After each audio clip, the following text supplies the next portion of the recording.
Caballeros, señoritas, les damos la bienvenida a este séptimo seminario relajado. En esta oportunidad, nuestro querido compañero nos hablará acerca de... teorema de Gödel. Sorry, del teorema de Gödel. Los nervios. Adelante, Federico. Muchas gracias. Federico. Bueno, en verdad quiero hablar de teorema de Gödel y presentar un ejemplo que se llama sucesiones de Wettstein. No sé si alguien la ha conocido antes, la ha visto. No, ni idea. Nadie las buscó ni en Wikipedia. Yo cuando voy a un seminario, primero busco así. ¿Qué es la definición de axioma? Bueno, igual es la definición de axioma. Él dijo que había que buscar, que había que saber lo que era axioma, no eso. No, pero un axioma...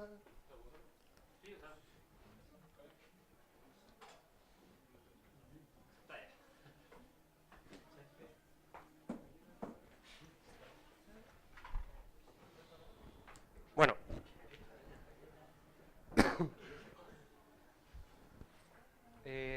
Históricamente en la matemática, como a finales del siglo XIX,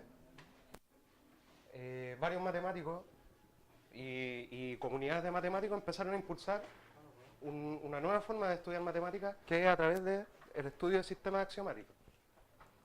Porque antes como que las cosas eran igual así como no tan rigurosas y como que flotaban en las no definiciones. O sea, en los tiempos, no sé, pues, ahora uno dice, ustedes saben lo que es una función, por ejemplo, ¿cierto? La definición de función. ¿Sí? ¿Todos saben? Ya voy a suponer que todos los que dicen sí lo saben de verdad. No sé, pero por ejemplo, definición de función es eso, ¿cierto? ¿Todos me creen?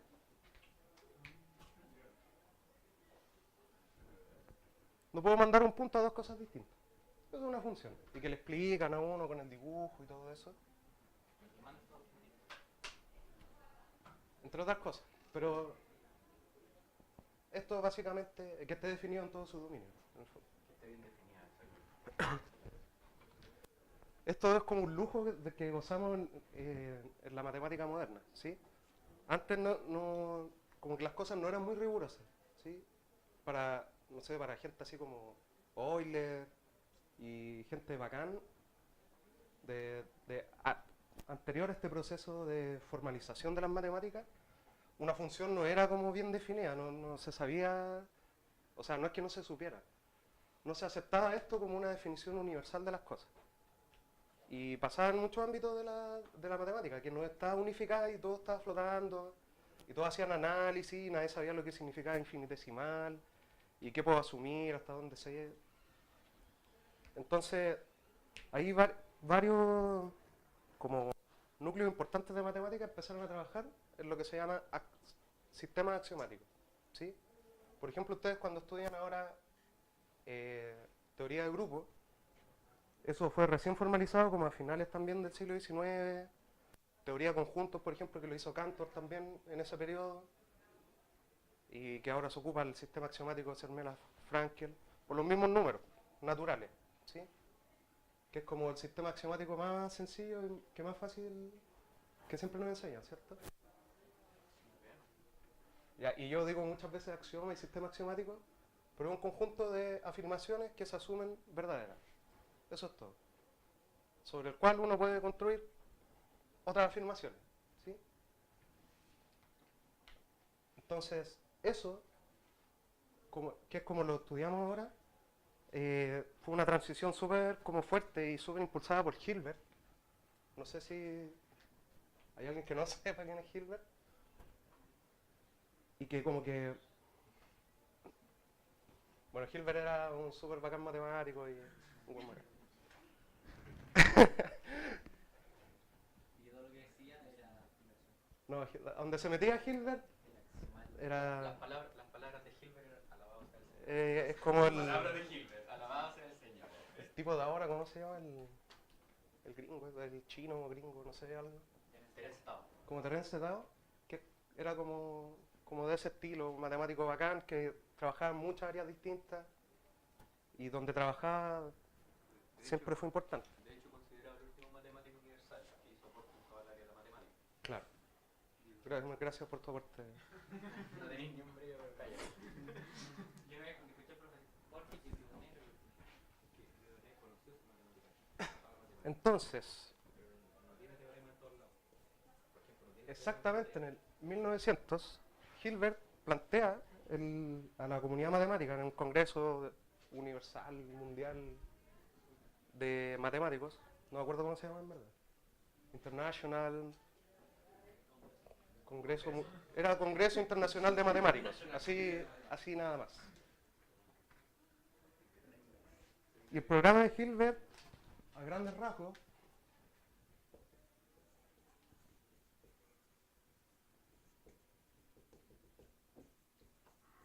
bueno, tenía varios problemas importantes y todo.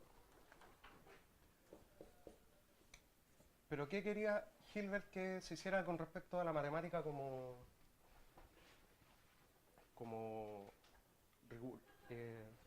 hacerla más rigurosa en el fondo, ¿sí?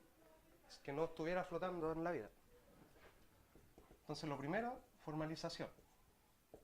O sea, encontrar un lenguaje en el que se pudiera expresar toda la matemática en cualquier lado, en cualquier parte y por cualquier persona, ¿sí? Un lenguaje formal universal, ¿sí? Vale. Esto es rojo.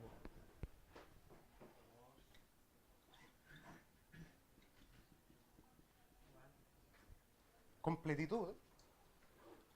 O sea, Hilbert en su programa dice que en algún momento del desarrollo de la matemática se debería encontrar una demostración de que todas las afirmaciones verdaderas expresadas en este lenguaje formal son demostrables dentro de ese formalismo.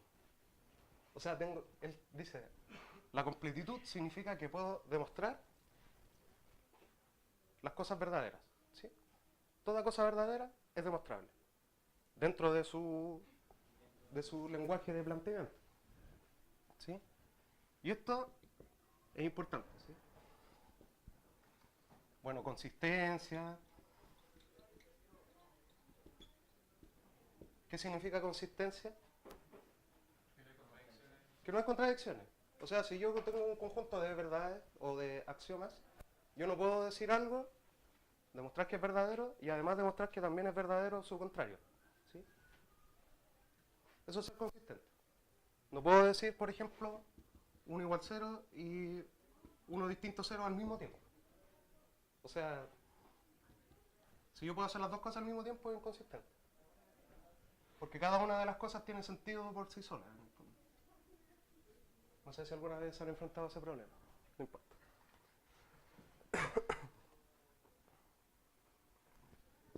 Y entre otras cosas, decibilidad.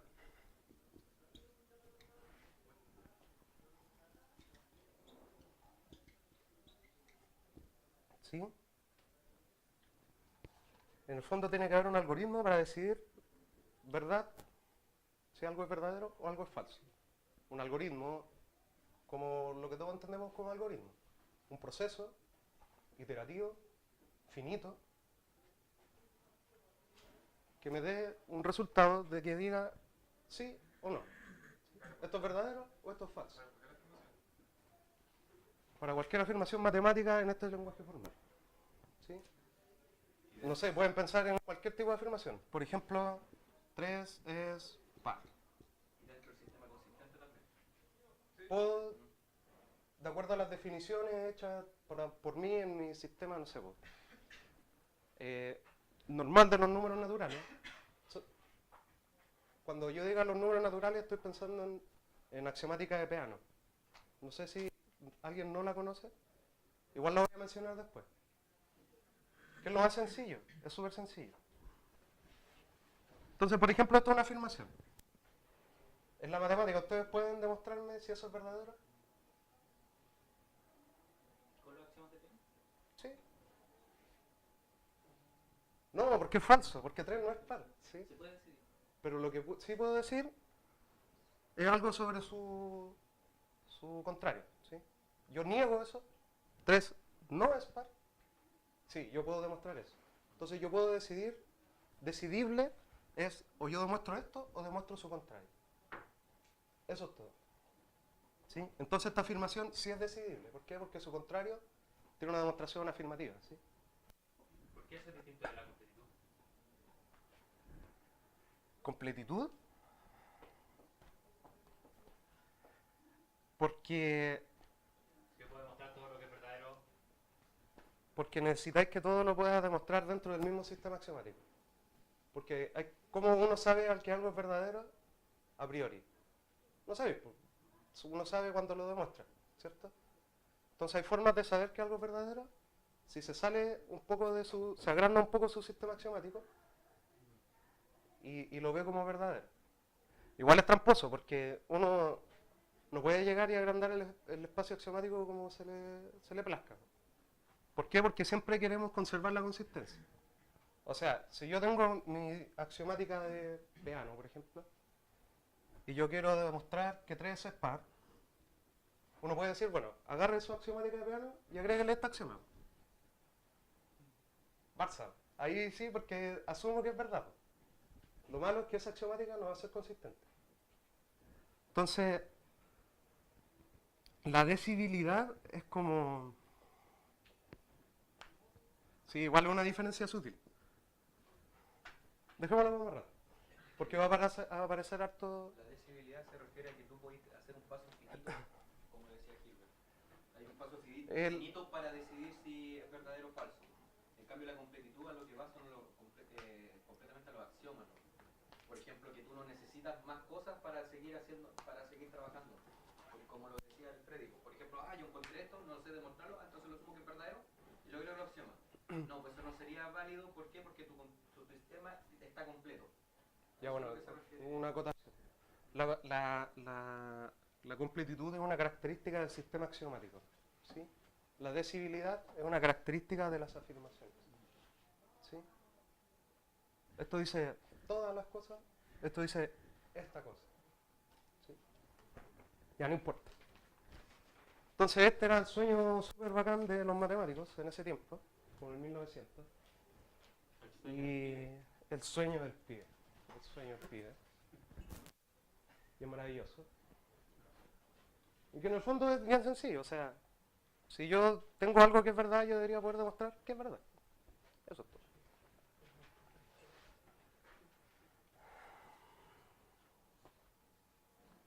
Entonces, viene nuestro súper amigo Gödel, que él empezó trabajando para cumplir este programa. O sea, él creía firmemente que si algo era verdad, él debería poder demostrar que era verdad. Y si algo era mentira, él podía demostrar que era mentira, etcétera.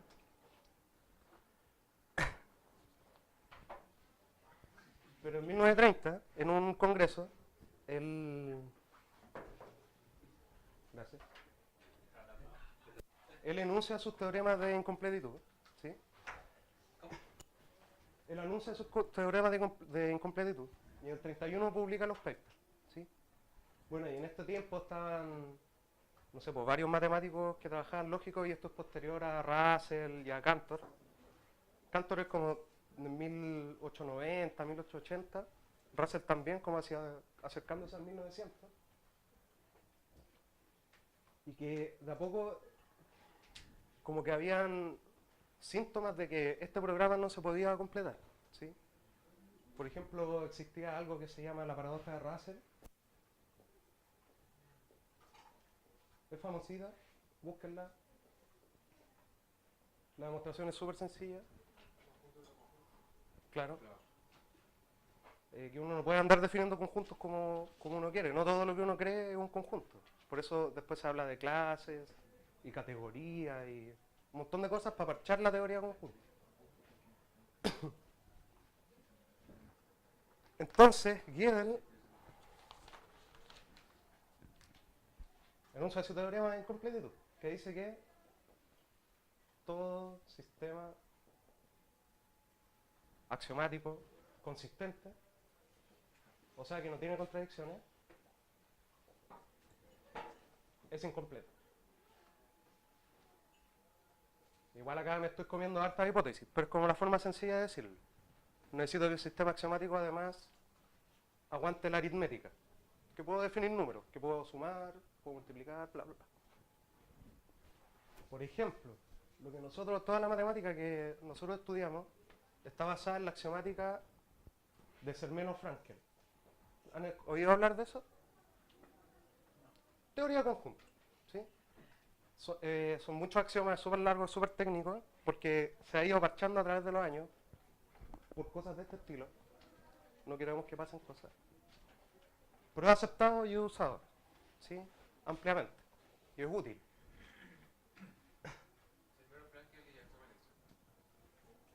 Claro. O lo podéis considerar con varias cosas equivalentes. O sea, principio del buen orden, o lema de Zorn también. Y depende del objeto con el que estés trabajando. Por ejemplo, si queréis trabajar con espacios de Hilbert, por ejemplo, podéis ocupar como equivalencia teorema de categorías de Baire, que un poquito más, sí, creo que funciona. Ya, pero hay hartas cosas. Lo que pasa es que el Zermelo-Fraenkel, la diferencia que tiene es que es como un poco más universal que todo. Exactamente. Como lo está diciendo él. Es súper universal. Antes los matemáticos lo que hacían era como trabajar, en ese entonces más o menos, como en la época de Zermelo-Fraenkel, estamos hablando de 1920 y tanto, trabajaban con hasta un cierto mundo nomás. Por ejemplo, las categorías de Baire trabajan solamente ahí, ¿sí? No se salen más allá. Claro. Pero Zermelo-Fraenkel como que abarca eso. Claro, en el fondo Es un poco más general nomás. ¿No? es súper general porque uno puede construir distintos sistemas, distintas áreas de la matemática a través de conjuntos, ¿sí? Y conjuntos a grandes rasgos, como lo intuitivo que uno sabe de conjuntos, ¿sí? ¿Todos saben lo que es un conjunto o no? Ajá. Pásaselo a él, por favor. Gracias. Él es Nicolás, un compañero de ustedes, de nosotros. ¿Conocerlo? Ya. Entonces, ¿qué pasa con Zermelo-Fraenkel? Es consistente, hay demostraciones agiladas es súper difícil demostrar que un sistema es consistente, ¿sí? Bueno, el mismo que él demuestra algunos años antes, como dentro de su doctorado. Bueno, él era súper joven cuando hizo esto, era más chico que yo. Tenía 25 años. Él demostró, por ejemplo, que la lógica formal, sentencial, es consistente y era completa. ¿Y por qué era completa? Porque no aguanta la aritmética. Entonces, por ejemplo, en Zermelo-Fraenkel, en teoría de conjuntos, ¿cómo se meten los números? ¿Sí? En los axiomas de conjuntos, ¿qué sabemos nosotros? Existe el conjunto vacío, ¿cierto? Cada conjunto contiene el vacío. Se puede definir una contención de conjuntos, unión de conjuntos. Eso es lo que sabemos hacer. Entonces, uno puede decir, no sé, al cero yo le voy a poner vacío. Esto no sé si lo hizo Cantor o lo hizo von Neumann. Uno de los dos. Hay hasta diferencia de años, pero... Entonces, si el cero es el vacío, el 1 es el conjunto que contiene el vacío. ¿Sí? ¿Han visto esta construcción esta? ¿Todos? Es muy interesante porque... Eso. Entonces el 2 va a ser como los dos anteriores en el fondo, ¿sí? El 2 es el conjunto que contiene el vacío y contiene el conjunto que contiene el vacío. Y tienen que entender que esto es diferente a solo el vacío, porque es un conjunto, ¿sí? Es que el 1 es potencia del 0. Es que uno puede generalizar esto y la generalización no es exactamente la exponencia. No, hay que hacer un pequeño truco después. Sí. Ya no quiero seguir escribiendo cosas, pero este es el último que voy a hacer. Eso, ¿cierto? Y así sucesivamente. Entonces, dentro de los conjuntos yo tengo los números. ¿Por qué? Porque puedo decir 0 más 1, en el fondo es la unión de 0 más 1, ¿sí? Etcétera. Y yo defino la suma como la unión, defino el producto de otra forma como en función de la suma, ¿sí? O sea, cuando uno dice 2 por 3 ¿cómo lo define uno? Como 3 más 3, ¿sí? Y como son puros números enteros, uno puede llegar y básicamente definirlo así. Entonces tenemos toda la aritmética y todo lo que uno sabe de números, y los números primos, y los números pares, y la hipótesis de Riemann, todo lo que está. Bacán. ¿Qué pasa? No, ya ahora Medio salto.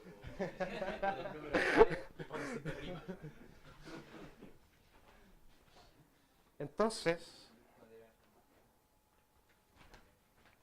¿cómo alguien demuestra esto? O sea, es súper sorprendente cómo Gödel demuestra esta cosa. Y ahora que estoy viendo, igual es bien largo lo que pensaba hablar de eso.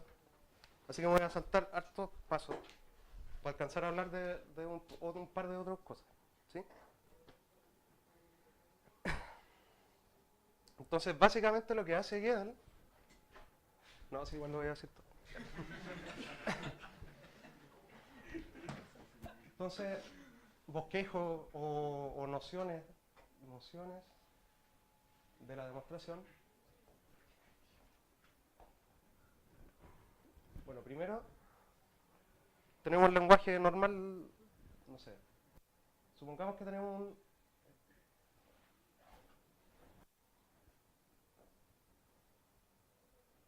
un sistema N, ¿sí?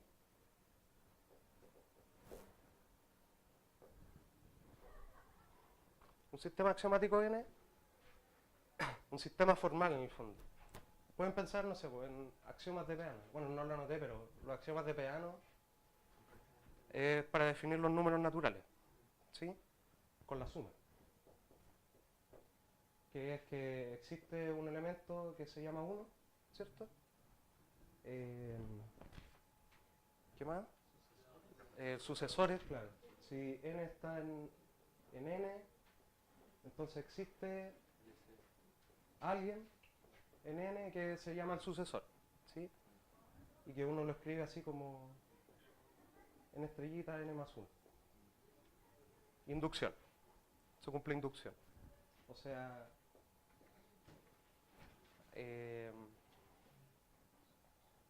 si tengo una afirmación que se cumple para el 1, es que no quiero escribirlo porque es muy largo. ¿Saben hacer inducción? Lo enseñan en el colegio, cabrón. Inducción es que si tengo una propiedad que se cumple para el 1, y si yo asumo que se cumple para un número, y eso implica que se cumpla su sucesor, ocurre el efecto dominó, o sea, se cumple para todos los números. ¿Sí? Inducción, voy a poner. Y esa es la axiomática de Peano que define los números naturales. Que es súper sencilla, todos sabemos, lo más complicado es la inducción, pero en el fondo, si yo demuestro que si algo le pasa a un número, y eso inmediatamente le pasa al siguiente, demuestro que le pasa al 1, y como le pasa al 1, le pasa al 2, y como le pasa al 2, le pasa al 3, como se le pasa al 3, etc. Y entonces piensen que este sistema en el fondo puede ser este axiomático, que es literalmente la definición de los números, ¿sí? Y tenemos un lenguaje, ¿sí? El lenguaje de la lógica, o sea, nuestros símbolos. Tenemos símbolos, ¿cierto? No sé qué símbolos les gusta a ustedes de la lógica. ¿Sí? Es que ya... Hay muchos, ¿sí? No sé, uno puede definir el 1, el más. Tiene sus símbolos, ¿cierto? Los símbolos con los que está escrito nuestro sistema, por ejemplo. Y no sé, pues uno puede tener cosas de este estilo. Letras, por ejemplo. Las letras A, B, C, que uno a veces también las ocupa, etc. Que estos vendrían siendo como constantes lógicas porque así alguien les puso. Y estas constantes no lógicas, ¿sí? Esto es una constante no lógica, etc. Pero no tiene nada que ver, o sea, no, es un nombre que no es inherente a las cosas. Alguien le puso así. Entonces después uno define unas cosas que se llaman fórmulas, ¿sí? Y que en verdad son secuencias de símbolos, ¿sí? una secuencia de símbolos da una fórmula. No sé, por ejemplo,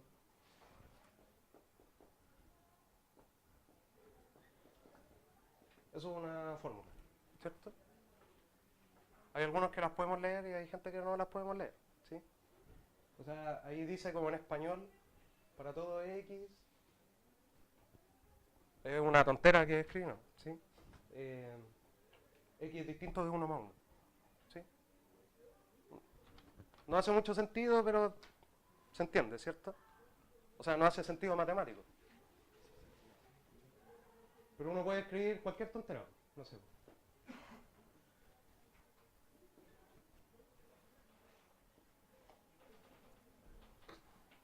¿Sí? Eso también es una sucesión de símbolos.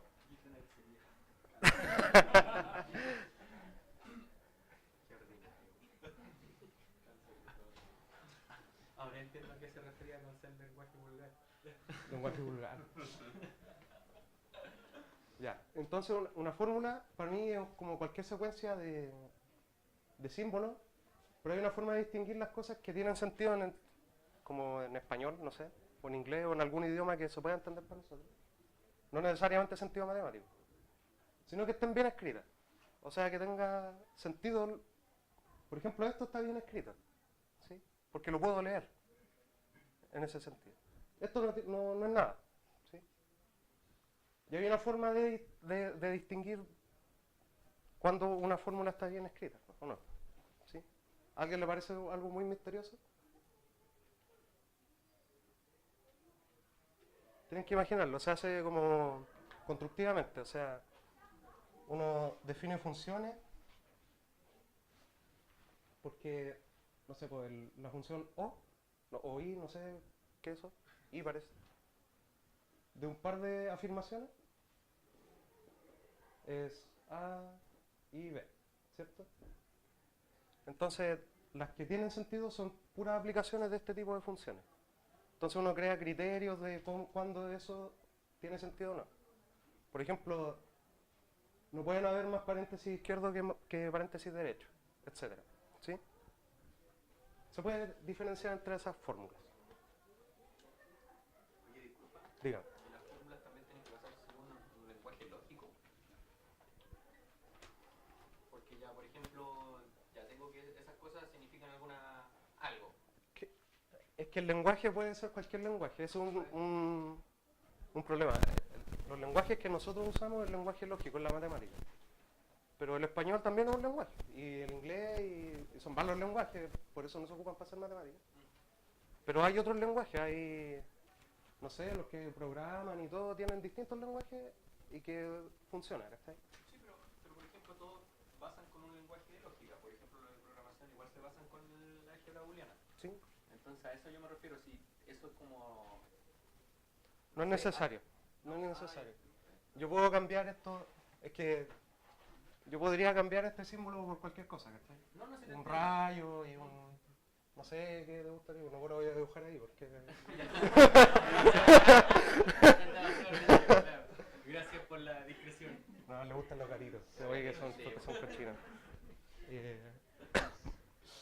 No, pero no es relevante qué tipo de símbolo es, ¿sí? Puede o no ser algo con sentido lógico. Entonces acuérdense, fórmulas acá, lenguaje, y algunas de las fórmulas son especiales, ¿sí? La vamos a llamar oraciones. Todas estas cosas yo no las voy a explicar mucho porque es como, son preliminares de lógica, o sea, esto yo nunca lo he aprendido en ningún ramo porque no lo enseñan, ya por lo menos acá en la facultad. Tema polémico, corta. Esto no me explica.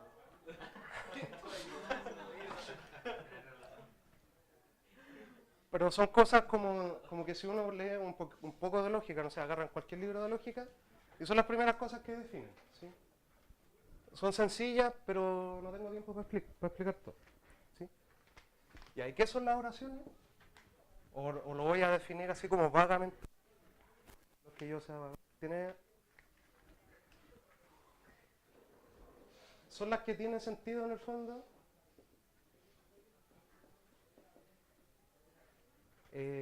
Preguntarse si son decidibles o no.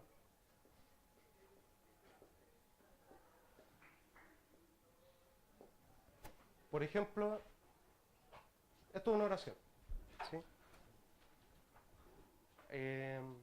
Todas las cosas que no tienen como variables, para mí van a ser oraciones en el fondo, ¿sí? Pero piensen en afirmaciones de este estilo. Eso es todo.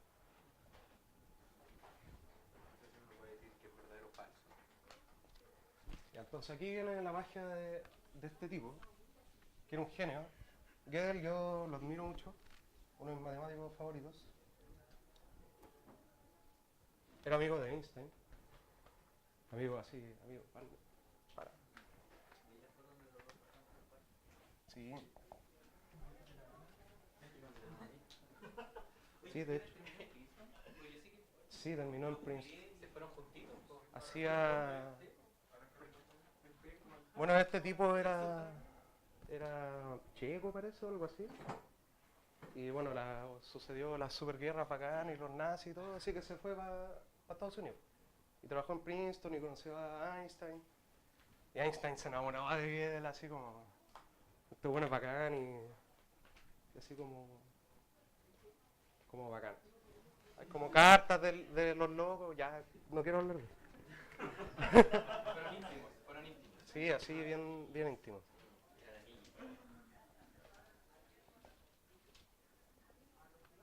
Ya. Entonces acá empieza todo como el zamarreo de lo crudo del paper que hizo Gödel acá. Que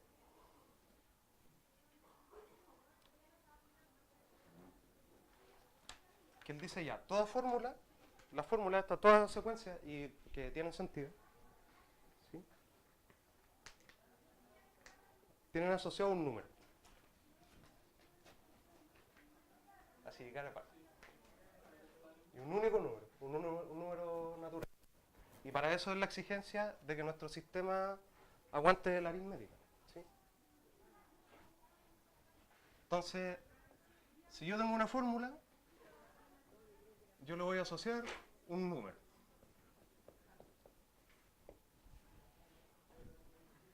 Ya, esta cosa es como una de las grandes innovaciones de este tipo, porque lo que hizo fue aprovecharse de cosas súper como básicas de los números. O sea, ustedes saben que todo número tiene una descomposición prima, ¿sí? Y esa descomposición es única. Entonces, no sé, pues a los símbolos, por acá noté algo.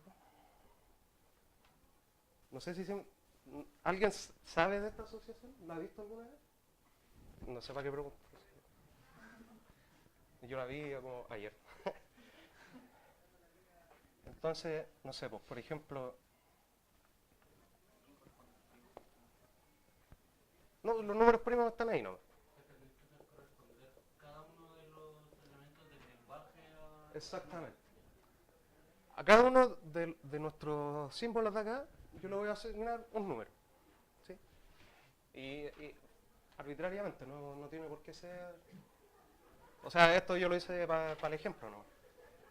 No sé, pues al igual le asigno el 3. ¿Estoy diciendo que el conjunto de fórmula numerable, no? O sea, es un corolario sencillo, ¿cierto? De hecho, al tiro se sabía, si tu lenguaje tiene un número numerable de cosas, al pedir, bueno, Fórmula finita. yo quiero secuencias finitas. Al tiro de esto ya son numerables. Pero la codificación es mucho más importante porque ahí lo vamos a ver después. Vive. No sé, pues a X le asigno el 4, etc. ¿Sí? Yo le asigno a cada uno un número. Entonces, si yo tengo esta fórmula, X igual 1 más 1, en el fondo yo le tengo asociada una sucesión de números, ¿cierto? El X es un 4, el igual es un 3, el 1 es el 1, el más es el 2 y el 1 es el 1, ¿cierto? Entonces, si a esta fórmula esa va a ser la fórmula F. ¿Sí? A esta fórmula yo le voy a asociar el número 2 a la 4, 3 a la 3, 5 a la 1, ¿cierto? 7 a la 2, ¿y cuál es el primo que sigue? 11. 11 a la 1, ¿cierto? Entonces, cualquier fórmula que yo quiera escribir, yo voy a anotar la lista de los primeros, el producto de los primeros primos, y acá voy a poner el número que corresponde de la secuencia de esa asociación. Ya, yo le aseguro que esto le asigna un número único a esta cosa. Es un número gigante, pero no importa. ¿Sí? No, no es tan grande. Lo calcula una calculadora. Ya.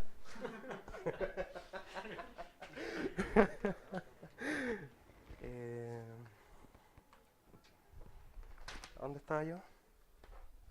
¿Y eso lo puede pasar al computador? ¿Qué cosa?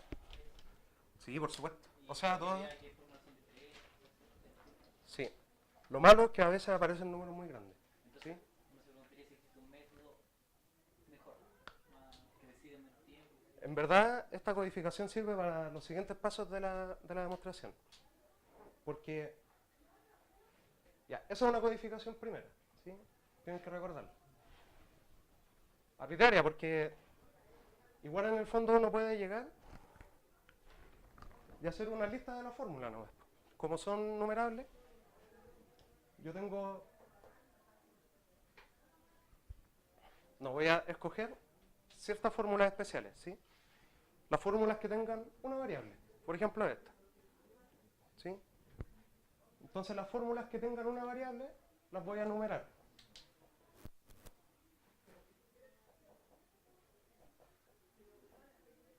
No sé qué paso le pondría a esto. 4, ¿sí? Bueno, todo esto yo lo saqué de un paper que ya alguien ya lo hizo bacán. No del paper de Gödel porque es inentendible, etcétera.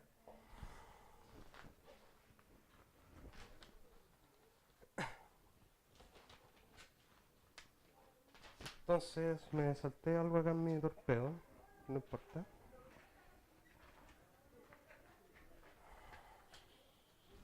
Entonces, cuando yo digo una fórmula que tiene una variable, son fórmulas que le falta un dato para hacer una oración. O sea, esto es una fórmula, no una oración, ¿cierto? Si yo ahí al X le pongo cualquier cosa, me queda una oración. No sé, 8. ¿Sí? Eso es mentira, pero es una oración. Entonces, todas esas cosas, los que le falta un dato para hacer una oración, las pongo ahí.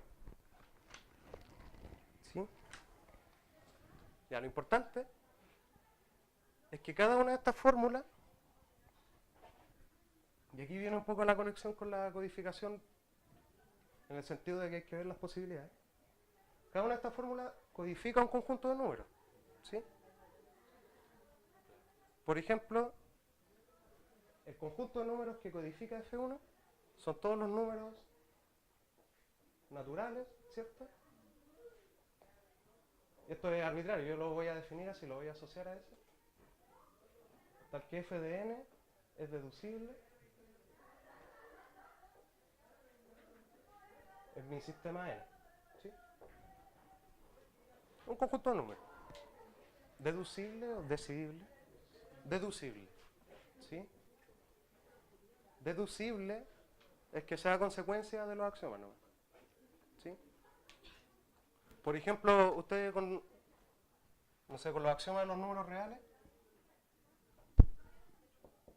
que es lo primero que le enseñan cuando llegan acá a los facultades, deberían, un poco, más o menos.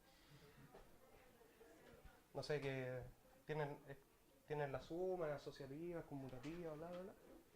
Entonces, por ejemplo, uno demuestra el primer teorema, eso, ¿cierto?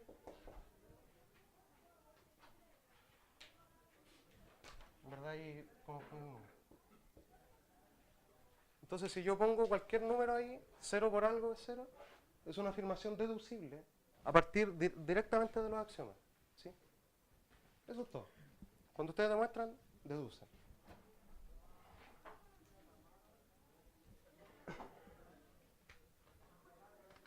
Entonces, pasemos rápido esto. Ya, y esto es como lo más, no voy a decir nada al respecto, Gödel lo hace. Los conceptos metamatemáticos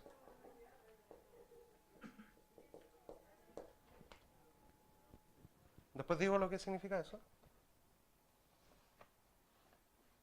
Se pueden codificar en n.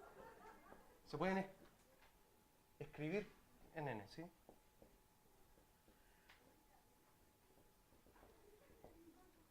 Escribir o codificar.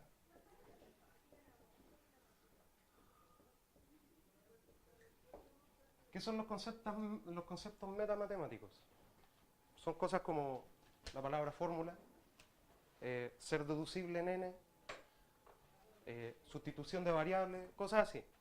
Cosas que no son de matemáticas. Esto va bien matemática. ¿Sí? Lo no matemático o lo metamatemático es como algo fuera de... Son como esas cosas raras que no están directamente en la cuestión, a pesar de que él demuestra que sí están dentro del sistema axiomático. ¿Sí? Una cosa extraña, o sea, yo puedo hablar de la... Si es deducible, por ejemplo, alguna afirmación de acá, pero escrito solo con el lenguaje con el que yo partí. ¿Sí? ¿Se entiende un poco? ¿O es muy confuso? Esto es como la parte más misteriosa del paper, pero es lo que hace todo. De hecho, no sé, el paper no era muy largo, tenía como 30 páginas o 25 páginas, no sé, 23 páginas es demostrar esto. ¿Sí? Así que yo ni siquiera lo voy a intentar de explicar. Pero me tienen que creer. ¿Sí? En el fondo, cuando yo diga fórmula, no sé, ser deducible,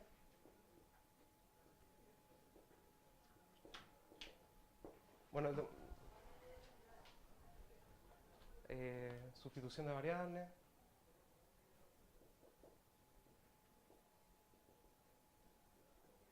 todas esas cosas yo lo puedo codificar en mi sistema N. ¿Sí? Lo puedo escribir en el lenguaje correspondiente, etc. ¿Sí? ¿Y n no tiene que cumplir era completo? ¿Era consistente? ¿Era n? N tiene que cumplir que es consistente. ¿Sí? No puede tener contradicciones. Bueno, la aritmética de Peano es consistente, por si acaso. Lo demostró, bueno, alguien como en el 1900 y tanto, pero ocupando cosas fuera de la axiomática de Peano. Es súper extraño eso porque, ya filo, después lo conversamos. Entonces, aquí viene todo el truco. Existe una fórmula, ¿cierto? La vamos a poner así. Esto es una demostración. Que está en el lenguaje de N, ¿sí? Eso significa demostrable, ¿no? Claro. En el fondo quiero que codifica. Recuérdense que cada una de estas fórmulas de una variable codifica un conjunto de números, ¿sí? Entonces, esto lo que quiero que codifique es que codifica el conjunto de todas las oraciones. ¿Se acuerdan lo que son las oraciones?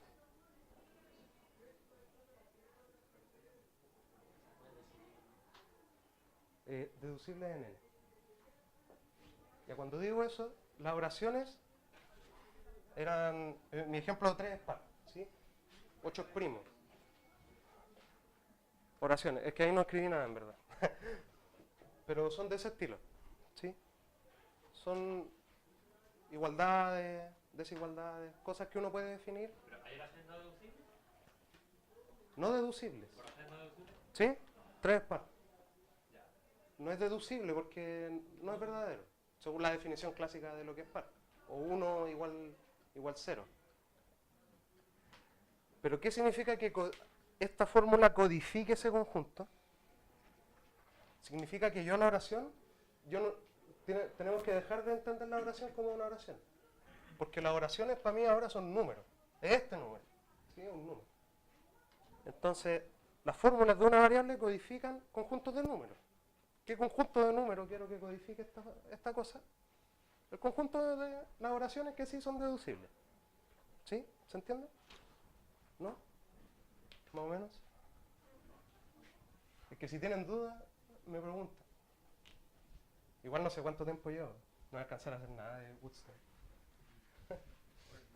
Ya. Matemos esta cosa rapidito. ¿Cuánto? 45 minutos. No te creo. Ya. No, por eso. Entonces yo cuando evalúe el número de mi oración,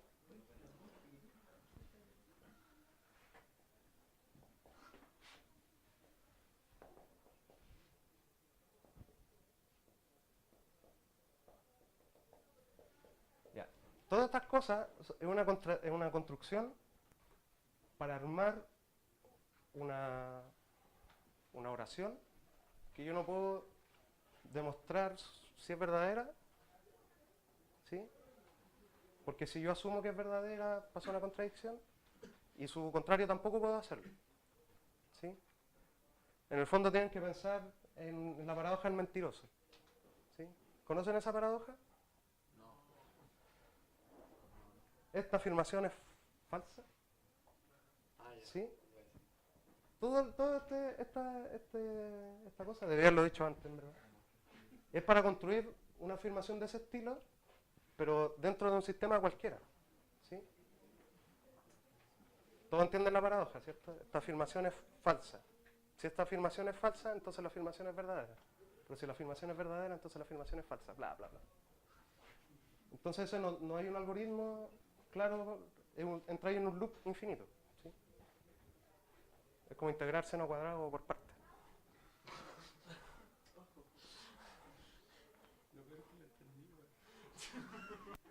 Es un grave error. Ese no es el algoritmo. Entonces. Borré lo que acababa de escribir. Ya no importa. Había dicho que demostración de X es una fórmula que está asociada, codifica las oraciones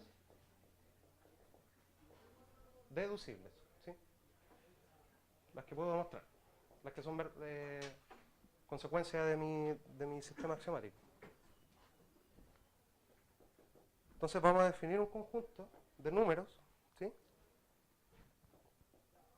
De esta forma. Esto está en mi conjunto, sí, solo sí.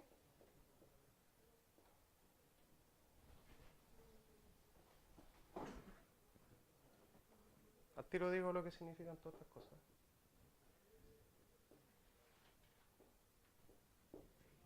Sí, solo si pasa eso. ¿Qué es Fn? En algún momento les dije que todas las fórmulas que tienen una sola variable las pusimos en una lista nomás. Y da lo mismo, las etiquetamos de una forma arbitraria, ¿cierto? F1 de X, F2 de X, etc. Entonces, voy a definir un conjunto de números que van a ser todos los números, tal que si yo agarro esta función que me dice de la deducibilidad de una fórmula,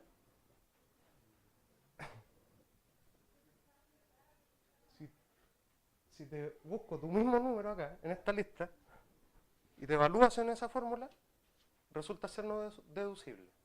Eso es todo, ¿sí? En el fondo, iba a poner esto acá. Sí, siempre es útil ver qué pasa en la diagonal.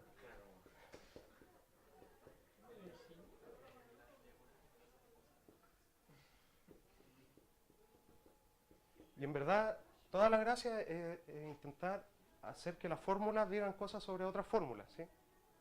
Acá estamos metiéndonos cada vez más en eso. Entonces tú estás en mi número, en mi conjunto de números, perdón. Si cuando yo te evalúo en una fórmula que está justo en la posición tuya, eres no deducible. Eso dice esto, ¿sí? Y esto es un conjunto de números, ¿sí? Y yo les dije que todo conjunto de números está codificado por alguna de estas fórmulas, ¿sí? Lo estoy haciendo atrás, pero no importa, créanme. ¿Por qué? Porque todo conjunto de números puede responder a alguna fórmula, ¿sí? Puedo llegar y anotarlo cara de palo. La fórmula es si eres alguno de estos números, ¿sí? ¿Me entienden bien? Una fórmula codifica un conjunto de números y todo conjunto de números está codificado por una fórmula, ¿sí? Entonces acá yo he definido un conjunto de números que cumplen esa propiedad, que es arbitraria, a alguien se le ocurre. De hecho, a Gödel se le ocurre. Y dijo ya, como es un conjunto de números, Disculpa, ¿todo número? todo conjunto de números. ¿Todo conjunto de números? Sí. Es un golazo, pero no tengo tiempo. O sea, tendríamos que tener infinitos símbolos. Po. Sí, pues. Si uno asume, por ejemplo, Ya, si aguanta la aritmética, Ya, sí, si aguanta la aritmética tiene infinito. ya tenía el tiro infinito símbolo. Oye, no digas garabato. Ah, perdón. ¿Perdón?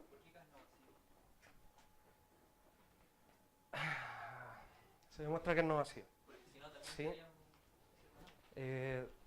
Todo lo que yo estoy escribiendo pasa, ¿sí? No hay mentiras, ¿sí? Pero no es el sueño del pibe. Todo está bien definido, ¿sí? Y estos conjuntos no se hacen vacíos porque es fácil construir y que sea no vacío, ¿sí? Tan fácil que no lo va a hacer. No alcanzo. A lo mejor al final, si queda tiempo, guárdense esas preguntas que son buenas, pues obvio. Alguien se las hizo en su momento, ¿sí? Y entonces, como tengo mi conjunto de números, que es no vacío, ¿existe alguna fórmula acá que lo decodifica?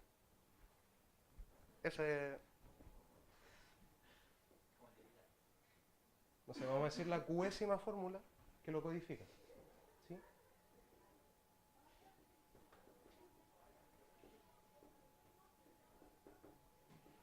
Ya. Codifica mi conjunto acá. ¿Sí? ¿Qué significa eso? Que n pertenece acá, sí, solo sí, f de q de n es deducible. Para mí eso significa codificar. ¿Sí? Y entonces, ¿cuál es la pregunta obvia que sigue?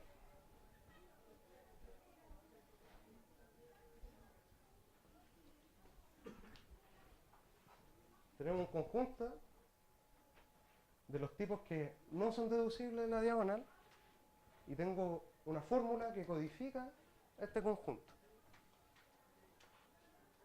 ¿A quién se le ocurre evaluar acá? Al Q, ¿cierto? Entonces, ¿qué pasa con esta oración? Esto es una oración. Esta es nuestra afirmación mentirosa, ¿sí? Esta afirmación es verdadera. No sé lo que pasa, ¿sí? ¿Qué sucede? Supongamos que esto es deducible.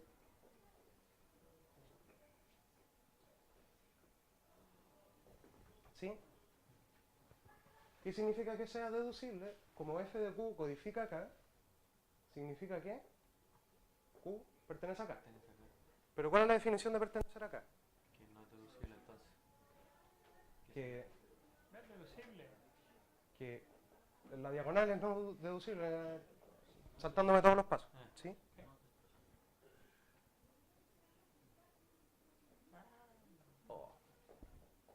¿Sí? Pero ahí no se acaba. ¿Sí?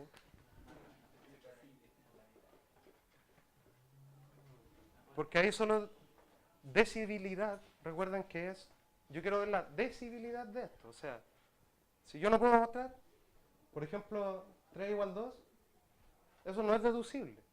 Obvio, eso es lo que acabamos de ver. Pero si yo digo, neguemos eso sí es deducible. Uno puede demostrar que 3 es distinto de 2. Entonces ahora tenemos que suponer,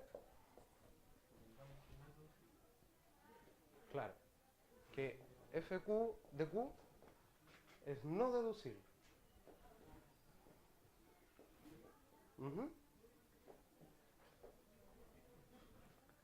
¿Qué pasa?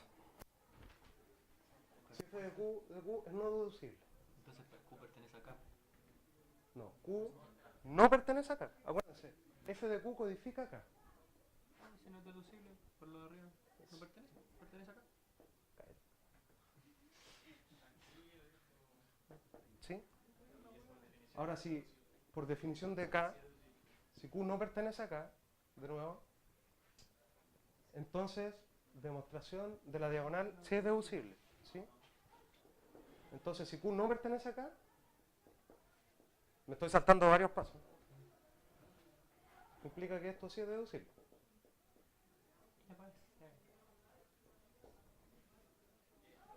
Entonces, esta es la demostración.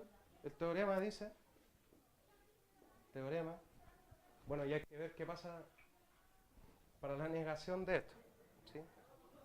Pero es consecuencia directa de la consistencia del sistema. Para eso también se pide consistencia. Si f de q, esto es un paréntesis, si esto es deducible, por consistencia, esto no puede ser deducible, ¿cierto? Si esto es deducible, esto no es deducible. Y pasa este de paso, ¿sí? Y viceversa, si esto es no deducible, por consistencia esto es deducible, bla, bla, bla. Entonces nos saltamos ese paso y el teorema de Gödel simplemente dice FQ de Q es indecidible.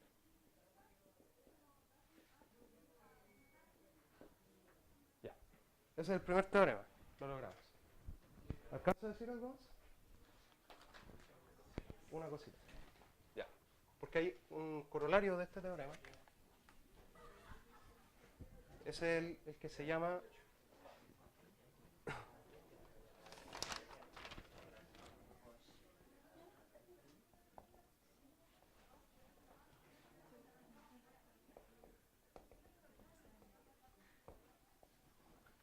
que dice que si n es como antes, ¿sí?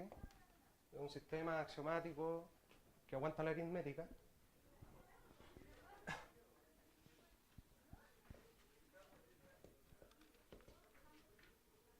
y consistente,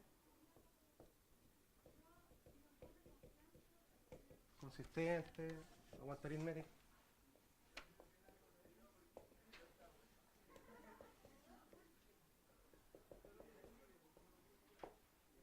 entonces su consistencia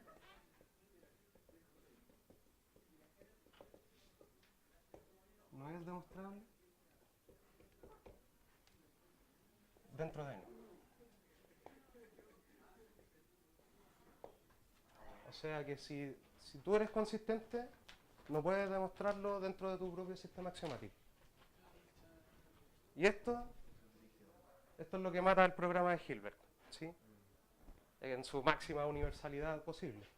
¿Sí? Y bueno, tienen consecuencias súper fuertes estos dos teoremas, que son como famosillos, pero nunca los enseñan en ningún lado. Y por eso es un tema polémico de enseñar acá al lado. Porque como que varios matemáticos dejaron de hacer matemáticas después de este teorema, ¿sí? Así de fuerte fue la ola, porque de repente los problemas abiertos por mucho tiempo, no sé, pues antes en la antigüedad o en la antigüedad, no sé, pues como en el 1800, 1700, se asumía de que eventualmente iba a llegar alguien y lo iba a demostrar, ¿sí? Y este teorema dice que existe la posibilidad siempre de que a lo mejor no se pueda demostrarlo. ¿Sí? Entonces, si uno es como obstinado y no dice, no, yo voy a demostrarlo lo más elemental posible las cosas. Por ejemplo, ¿cómo se llama este tipo que murió hace un tiempo? No, hace un poquito antes que él. Erdos, por ejemplo, Erdos, ¿lo ubican ese? Ya, Erdos tenía como la política o la filosofía matemática de demostrar todo lo más elemental posible, sobre todo las cosas de teoría de números. Él demostró, no sé, por la densidad, por ejemplo, de los números primos de ese teorema del logaritmo, bla, bla, bla. No sé si lo han visto ustedes alguna vez. Ya no importa, un teorema famoso, que lo demostró Hadamard, creo. No importa, un francés o un inglés, no me acuerdo, un inglés. El que trabajaba con Ramanujan, que está de moda ahora porque le hicieron una película. ¿Ah? Hardy, ya. Hardy, pero usando cosas brígidas, así como análisis complejo y forma modular y todas esas cosas en chino que trabaja la gente. Pero Erdos lo demostró usando solo teoría de números normal, así como axiomática de Peano. Como, no sé, bueno, por inducción, por lo que. No, obvio que hay cosas. Pero ahí el loco fue ultra valiente porque podría ser que ese fuera un teorema no demostrable dentro de la axiomática de Peano. Bueno, el otro pedazo de que obvio que no alcancé a hacer nada, era un ejemplo de una afirmación, de una sucesión, que el teorema dice esta sucesión converge a cero, en algún número finito de pasos. Es súper sorprendente porque la sucesión crece muy rápido, siempre. Y de hecho no pueden meterlo a un computador a que lo calcule, no se puede nomás, no se sabe cuándo, ni cuánto, ni nada. Solo se puede demostrar que converge a cero ocupando unas cosas que se llama aritmética ordinal. ¿Sí? Ya lo importante es que hay como enunciados sencillos, que es una sucesión de números, que no se puede demostrar que convergen siempre a cero. ¿Sí? No se puede demostrar en aritmética de Peano. Y eso lo demostraron otros tipos, que como en los 80, Kirby y Paris. Yo siempre me acuerdo porque Kirby es chistoso el nombre. Empezaron a hacer ese tipo de demostraciones porque se tenían súper pocos ejemplos de cosas que se supieran que son ciertas, pero indemostrables. Porque es súper difícil demostrar que algo es indecidible en el fondo. Pero puede pasar, no es tan lejano y no es tan absurdo. ¿Sí? Y eso, pues. No sé si alguien tiene preguntas o cosas, aporten. ¿Preguntas? ¿Se abre la sesión a preguntas, señores? Lo más probable es que no pueda responder.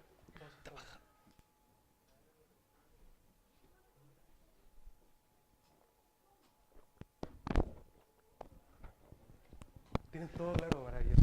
Soy el mejor expositor del mundo. Ok, agradecemos a nuestro expositor Frederick Silva. Muchas gracias.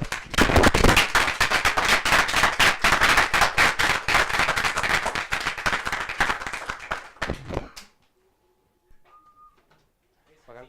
Gracias a ustedes. Ya, pregunta. Qué weá. Esa weá. ¿Qué quieres jugar? Esa weá, weón. ¿Qué cosa? O tenía, o mándame el paper. Es ultra famoso, lo escribí y aparece ahora.